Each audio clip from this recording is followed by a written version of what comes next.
Footage of the scene of the horrific shooting at Sandy Hook Elementary School has been released by police in Connecticut. The footage is part of documents from the investigation into the massacre in which 20 children and 6 adults lost their lives. It gives the first view of the interior of the school since the mass shooting on the 14th of December last year. It includes images of shattered glass at the front doors of the school, as well as shots of abandoned classrooms and empty desks where the terrified children had cowered.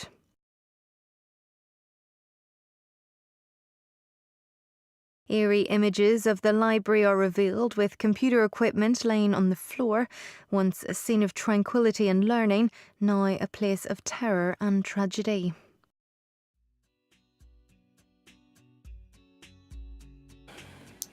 School shootings have become an everyday occurrence.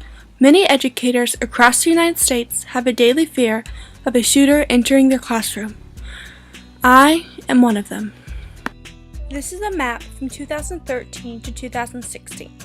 It is represented by the red dots. The red dots represent the 203 school shootings that has happened between these years.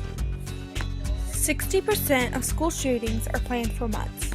Rural people are 4 times less likely to be victims of violent crime, although recent school shootings have happened in rural areas.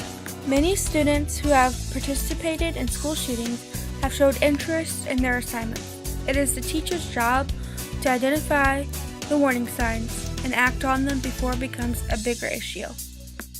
Researchers suggest that the only way to be prepared for school shooting is to have a school shooting simulation in the school. One program to help students and teachers be prepared for a shooter is the ALICE program. ALICE stands for Alert, Lock Down, Inform, Counter, Evacuate.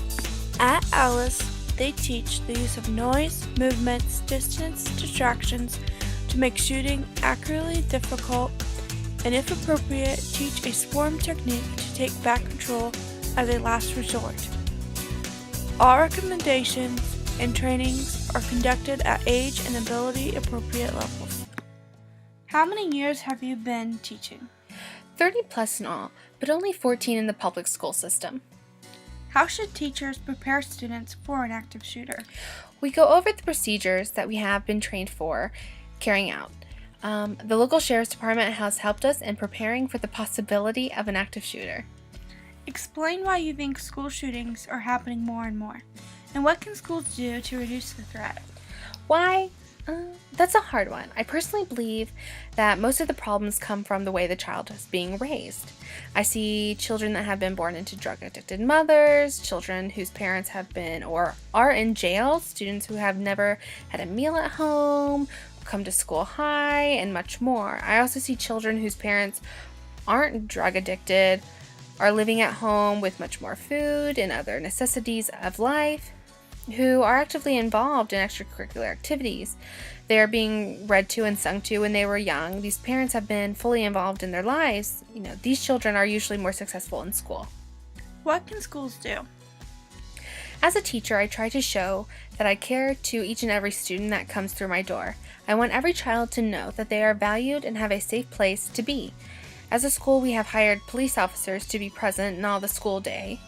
We have had been on guard for times of potential risks. We haven't installed metal detectors yet, but those are likely to come if things get worse. Thank you. Helping kids during a crisis. These are some tips that teachers might use in a classroom. Try to keep your routines as normal as possible. Limit exposure to television and the news. Be honest with kids and share with them as much information as they are developmentally able to handle. Listen to kids' fears and concerns. Reassure kids that the world is a good place to be, but there are people who are bad that do bad things.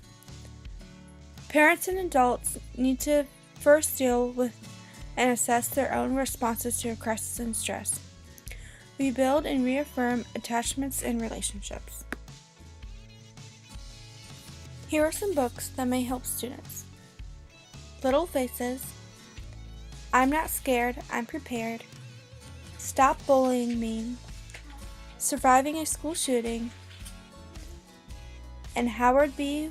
Wigglebottom learns about bullies.